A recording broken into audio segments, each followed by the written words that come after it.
Professor Ismaaciil Hurre Buuba oo kamid ah siyaasiyiinta xisbiga mucaaradka wadani oo dhawaan kulan gaar ah la qaatay madaxweynaha Soomaaliland Mudane Muuse Biixi Cabdi ayaa markii ugu horeysay faahfaahin dheeriye ka bixiyay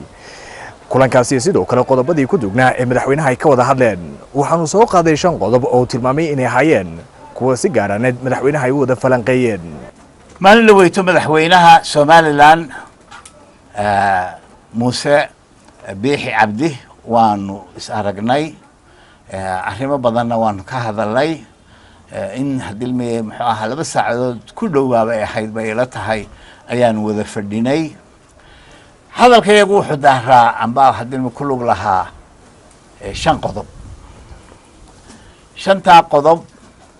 oo kala ahaa hadilmay muxuu ahaa maanta geeska Afrika isbeddelka ka taagan khaasatan Ethiopia iyo Prime Ministerka cusub ee Ethiopia isbeddel culus oo hadilmay u soo bandhigay wadankiisa iyo geeska Afrikaba sidoo u saameynayo Soomaaliland iyo arinta Soomaaliyeed ba guud ahaan kaasi qodob buu ahaa qodobka labaad wuxuu ahaa hadilmay muxuu ahaa wada hadalka Soomaaliland iyo Soomaaliya oo maanta anigu daanu arkay waqtigiisu inuu taagnaa hadilmay muxuu ahaa waa ka wada hadalay qodobka hadilmay muxuu ahaa saddexaad wuxuu ahaa tukaraq oo iyadana aanu soo wada qaadnay ka afraadna wuxuu ahaa ceelaf weyn ka shanaadna wuxuu ahaa shirkii garxajis ee ka dhacay hadilmay buurta gacan libax arrimaha ka wada hadal kuwaas ay ahaayeen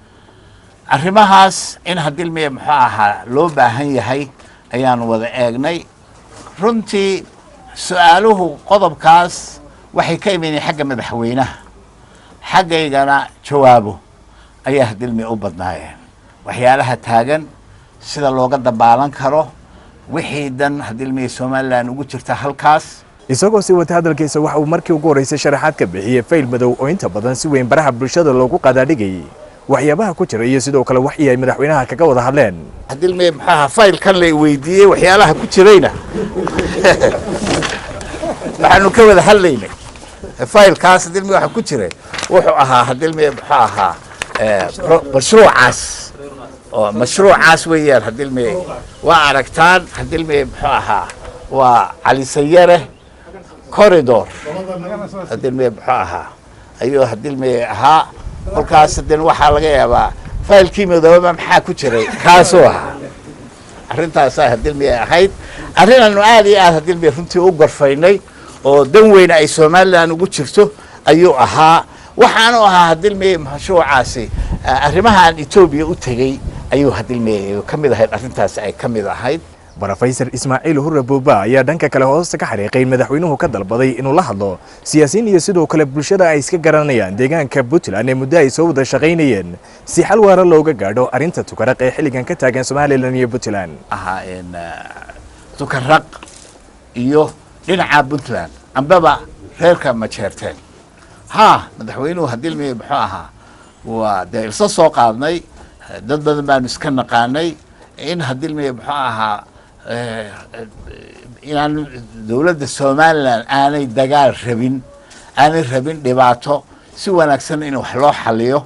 Muuse hadilmay arrinta waa ka wada hadalay waanu iga dalbaday in hadilmay gaarsiiyo hadilmay muxuu ahaa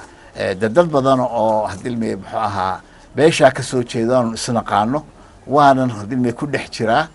dad badanna hadilmay aad iyo aad bay ugu soo joogsadeen arrintaas oo kale laakiin sida waxay u baahan tahay imikana waxaan maqlayaaba hadilmay wafdiyaal kala duwan baa la diray oo hadilmay qaarkood dawladdu ay ka dambaysaa ma jeclay inaan hadilmay maxaa aniga details ko dhan wada ogeyn wax tacliiq ka bixiyo laakiin se arrintaasi runtii waa u baahan tahay in hadilmay muxuu ahaa runtii Soomaaliland inaanay maanta dhibaato rabin Professor Ismaaciil Hurre Buuba ayaa dhanka kale warfidyeenadu weydiiyeen maadaama sanado badan si weyn loolan adag uga dhaxeeyay isaga iyo Muuse Biixi dhankooda xilligan ay isku calool xadeen kulankaasi in kale wallahi hadilmay xukuftaas waxay la tahay dimaala dadku baa iska sheegay wax dhibaato oo aniga Muuse dhex yaala maanta ma jiraan halgan baanu soo wada galay waa jireen hadilmay mawaaqif kala duwan oo aniguna aan ra'yi lahaa muusena ra'yi lahaa laakiinse maanta arrimahaasi ma taagna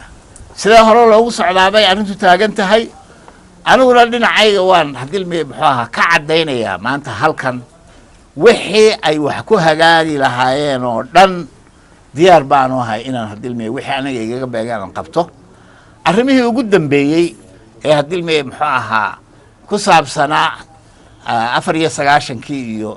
xurguftii hadilmi muxuu ahaa Soomaaliland dhexdeeda ka dhacday aniga waxay la tahay waqti hore looga socdo ayaa hadilmi la joogaa shirka hadilmi garxajisa gacan libaax hadilmi lagu soo qaatayna runtii qodobada ka ofiisato waa diyaar baa hadilmi loo yahay in hore looga socdo waxa sidoo kale hadalkiisa ku soo qaaday isbedelada ka soconaya mandaqada gaar ahaan ra'iisul wasaaraha cusub ee dalka Itoobiya Abiy Ahmed iyo wada hadallada uu la wado wadamada deriska la iyo dalkiisa gudihiisa dhaqdhaqaaqyada ka socda shaariicdan faraha badan ee waa ogsoonaydaan ku dhawaaqay hadilmi muxuu ahaa prime ministerka hadilmi cusub ee Itoobiya looga faa'iideysan lahaa la isugu xidhi lahaa hadilmi dadka hadilmi reer Soomaaliland gudaheeda jooga iyo dadkoodii kalena ay joogaan xuduudka ay ka shisheeyaan sidii la isugu xidhi lahaa wax loo wada qabsan lahaa si wanaagsan ma uga wada hadli doonaa waxa sitaankeeda gaar ah mudan in Ismaaciil Hurre Buuba goobtan waa hotel ambassador isla markaana warfidyeenada kula hadlayay goobjoog ku hayeen